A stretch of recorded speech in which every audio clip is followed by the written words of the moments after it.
स्वपार्षद सैन्यं च तदध्वरर्भुवे वेद्रावितं क्रोधमपारमादधे। जहाँ ये बात सुनी, क्रोध आ गया भगवान शंकर को। तुरंत अपनी जटाओं को खोला, खोल करके एक लठ निकाली, लठ निकाल करके जमीन में पटक दिया। उससे बड़ा भयानक एक कज्जल गिरी के समान पुरुष प्रकट हो गया। महाराज मेरा नाम बताओ, मेरा काम बताओ। भगवान शंकर ने कहा, बेटा तेरा नाम वीरभद्र होगा और जा, तेरे लिए कार्य है तो दक्ष के यज्ञ को नष्ट कर दे और साथ साथ दक्ष का शरीर भी समाप्त कर दे। भगवान शंकर की आज्ञा मिली। त्रिशूल लेकर के वीरभद्र जी गए। रास्ते में वो मार खाकर आते हुए जो गण थे वो भी मिले, सबको लेकर के गए और चारों तरफ से यज्ञ विध्वंस करना प्रारंभ कर दिया। बड़े बड़े जो यज्ञ के आचार्य मुखिया थे सभी को इन लोगों ने पकड़ लिया। भृगुंब बंध मणिमान वीरभद्र प्रजापतिम। मणिमान नाम का जो गण था उसने भृगु महाराज को पकड़ लिया और जो वीरभद्र था उन्होंने दक्ष प्रजापति को पकड़ लिया। चंडी जी ने पूषा को पकड़ लिया और नंदी महाराज ने भग को पकड़ लिया। प्रेमियों, भगवान के कार्य में जो अपराध करता है और जैसा अपराध जहां से करता है उसको वही दंड दिया जाता है। मणिमान जी ने भृगु महाराज की दाढ़ी उखाड़ ली, क्योंकि जब भगवान शंकर का अपमान हो रहा था, दक्ष प्रजापति श्राप दे रहा था, बड़ी मस्ती से ये दाढ़ी हिला हिला करके और आनंद ले रहे। मणिमान जी ने उनकी दाढ़ी उखाड़ ली और जो महाराज पूषा जी थे अपमान को देख करके खूब खिलखिला करके हंस रहे थे, आनंद ले रहे थे। तो महाराज चंडी जी ने एक मुक्का मारा, 32 दांत उनके पेट के अंदर चले गए। भग महाराज जो थे इशारा कर रहे थे, वो जा रहे, वो जा रहे, वो जा रहे। आंखों से इशारा किया था, नंदी जी ने उनकी दोनों आंखों को सफा चट्ट कर दिया। महाराज वीरभद्र दक्ष प्रजापति को पकड़ करके बारंबार त्रिशूल से उनके गले का चमड़ा काटने का प्रयास कर रहे हैं, लेकिन उनके गले का चमड़ा कट नहीं रहा। आकाश से आकाशवाणी हुई, अरे वीरभद्र यज्ञ का यजमान है, यज्ञ का यजमान बड़ा पराक्रमी हो जाता है, ये ऐसे नहीं मरे। जैसे कोई यज्ञ में बलि दी जाती है, पशु का वध किया जाता है, वैसे ही करो। जहां आकाशवाणी हुई, वीरभद्र जी ने उठा करके पटक दिया, पैर से उनका धड़ दबाया, सिर को दोनों हाथों से पकड़ा और जैसे कोई मूली से मूली का पत्ता घुमा करके तोड़ता है, वैसे ही दक्ष प्रजापति का सिर धड़ से अलग किया, अलग करके और यज्ञ कुंड में शिवाय स्वाहा। आकाश से देवताओं ने दुंदुभी नगाड़ा बजाया, पुष्पों की वर्षा किया। बोलिए शंकर भगवान की जय। दक्ष प्रजापति समाप्त हो गया, यज्ञों का होना बंद हो गया। देवता ब्रह्मा जी के पास गए। ब्रह्मा जी ने देवताओं को डांटा, अरे देवताओं तुम लोग बड़े स्वार्थी। जब समुद्र से जहर निकला था तब तो पिलाने के लिए भोले बाबा की याद आई थी, आज यज्ञ का भाग लेने के लिए अकेले अकेले चले गए, एको बार शंकर जी का याद नहीं किया। पर कोई बात नहीं, मेरी शरण में आए हो, चलो मैं तुम्हारा काम बनाता। भगवान ब्रह्मा ने देवताओं को लिया, कैलाश पर्वत पर आए, देवताओं को बाहर ही खड़ा रखा, अंदर नहीं जाने दिया। अकेले ब्रह्मा गए, जाकर भगवान शंकर जी के दंडवत प्रणाम किया। कहो ब्रह्मन कैसे आना हुआ? अरे महाराज, जब से आपने दक्ष का विध्वंस किया, दक्ष का नाश करवाया, तब से यज्ञों का होना बंद हो गया। कृपा करके पुनः यज्ञों को प्रारंभ करवाइए। भोले बाबा प्रसन्न होकर के और महाराज देवताओं को लेकर के वहां से कनखल गए। जाकर के यज्ञ में दक्ष प्रजापति को बकरे का सिर लगाया। भगवान की कृपा से उनका शरीर पुनः जीवित होकर के बैठ गया। सामने भगवान को देखा, दंडवत प्रणाम किया। भैया दुष्ट बिना दंड के ठीक नहीं होता। जब तक इसको दंड नहीं मिला शंकर जी को समझ नहीं पाया। और जहां दंड मिल गया, भगवान शंकर को समझ गया, अरे अरे ये तो साधारण मनुष्य ने, ये तो मेरे साक्षात आराध्य इष्ट देव है। दंडवत प्रणाम करके बड़ी लंबी चौड़ी स्तुति वंदना किया। भगवान ब्रह्मा ने कहा, दक्ष अब तुम भगवान शंकर का विधिवत पूजन करो। भगवान शंकर का विधिवत पूजन किया गया। लोगों ने कहा, महाराज जरा भृगु महाराज के दाढ़ी उखाड़ ली गई है। बोले, बकरे की दाढ़ी निकाल कर इनके लगा दो। क्या मतलब? भगवान शंकर का निर्णय तो बड़ा विलक्षण।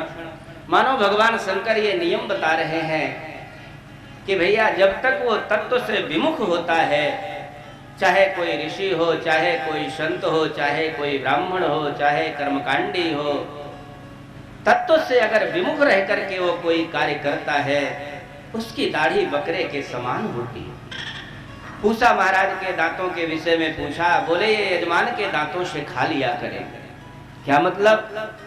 आचार्य को चाहिए, पुरोहित को चाहिए, हमेशा यजमान का कल्याण सोचे।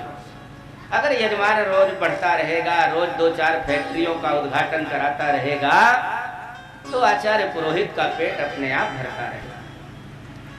इस प्रकार से भगवान ने शंका का समाधान किया।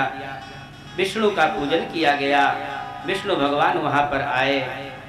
देखिए, पहले भी विष्णु भगवान का आवाहन हुआ था, लेकिन जहां शंकर का अपमान होता है, भगवान विष्णु वहां नहीं जाते। आज जिस समय शंकर जी का पूजन हुआ, भगवान विष्णु का आवाहन किया गया। विष्णु भगवान आए और आकर के बहुत सुंदर यहाँ पर बात कही।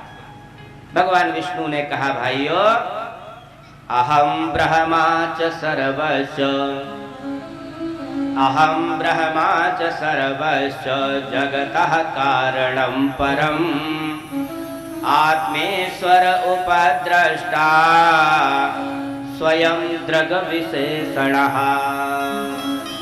भगवान ने कहा, प्रेमियों, अहम ब्रह्मा च सर्वस्य, चाहे हम विष्णु हो, चाहे ब्रह्मा हो, और चाहे भगवान शंकर हो, ये तीनों ही प्रेमियों जगत के ईश्वर हैं। तीनों में कभी भेदभाव नहीं करना चाहिए। ये नहीं कि ब्रह्मा जी बहुत बड़े हैं, विष्णु छोटे हैं, विष्णु बड़े हैं, ब्रह्मा छोटे हैं, शंकर बड़े हैं, विष्णु छोटे हैं, ऐसा नहीं। तीनों में हमेशा एकता का दर्शन करना चाहिए। त्रयाणाम एक भावानाम यो न पश्यति वैभिदाम, सर्वभूतात्मनां ब्रह्मन् स शान्तिमधिगच्छति। प्रेमियों, जो तीन में एकता का दर्शन नहीं कर पाएगा, ब्रह्मा विष्णु महेश तीनों को अलग अलग मानेगा, वो सारे संसार को सिया राम में कैसे मान पाएगा? इसलिए भैया ध्यान देना चाहिए, ब्रह्मा विष्णु महेश में कोई अंतर नहीं है। मानस में भी गोस्वामी जी ने इस बात को उल्लेख किया है। भगवान ने कहा है, और एक गुप्त मत सबहि कहो कर जोर, शंकर भजन बिना नर भगति न पावे मोर। शिवद्रोही मम दास कहावा, शिवद्रोही मम दास कहावा, शिवद्रोही मम दास कहावा, शिवद्रोही मम दास कहावा। तो नर मोहि सपन हो नहीं भावा, नर मोहि सपन हो नहीं भावा। इसलिए प्रेमियों, तीनों में एकता का दर्शन करना चाहिए। जो ब्रह्मा है वही विष्णु है, जो विष्णु है वही शंकर है, जो शंकर है वही ब्रह्मा है। एको ब्रह्म द्वितीयो नास्ति, एकम सद्विप्रा बहुधा वदन्ति। एक ही परमात्मा है, दूसरा कोई है ही नहीं। इस भाव से बराबर भगवान का चिंतन करना चाहिए। बोलिए सच्चिदानंद भगवान की जय। मृषा धर्मस्य भार्या से दंभं मायां च शत्रुहन् अशूत मिथुनं ततो निरतिर्जग्रहे प्रजः। यहाँ पर मैत्रेय जी ने अधर्म के वंश का वर्णन किया। विचित्र बात, भैया ये धर्म सभा है, धर्म सम्मेलन है, धार्मिक अनुष्ठान है और धार्मिक कथा हो रही है, भागवत की कथा हो रही है। इस धर्म के बीच में अधर्म के वंश का वर्णन क्यों किया गया? बड़ी विलक्षण। प्रेमियों संतों ने बताया, जब तक हम अधर्म को नहीं पहचानेंगे तब तक धर्म की गरिमा को कायम नहीं रख पाएंगे। संग्रह त्याग न बिनु पहचाने, जिसे हमें पकड़ना है उसकी भी पहचान होनी चाहिए और जिसको हमें छोड़ना है उसकी भी पहचान होनी चाहिए।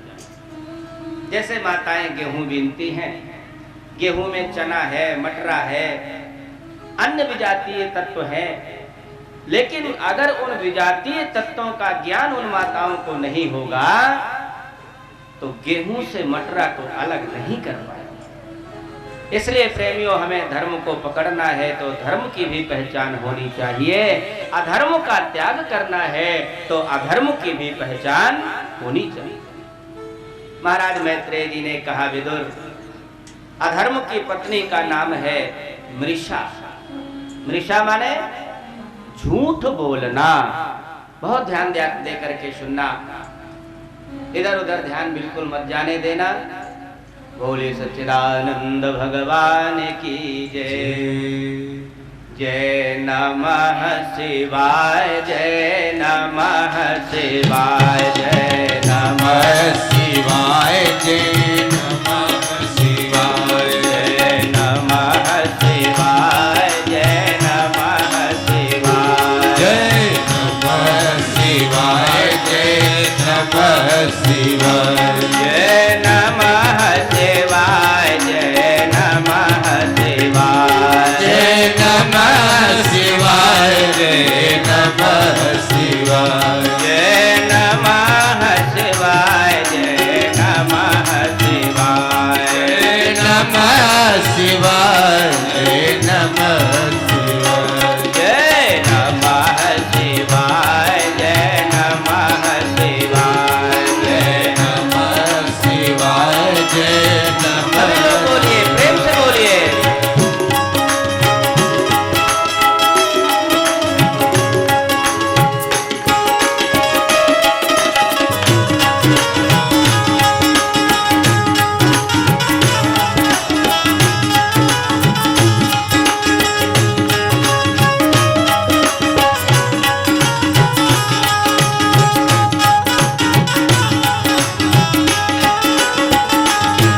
जय नमः शिवाय, जय नमः शिवाय, जय नमः शिवाय, जय नमः शिवाय, जय नमः शिवाय, जय नमः शिवाय, जय नमः शिवाय, जय नमः शिवाय, जय नमः शिवाय, जय नमः शिवाय, जय नमः शिवाय, जय नमः शिवाय। मेरे भोले बाबा, मेरे भोलेनाथ,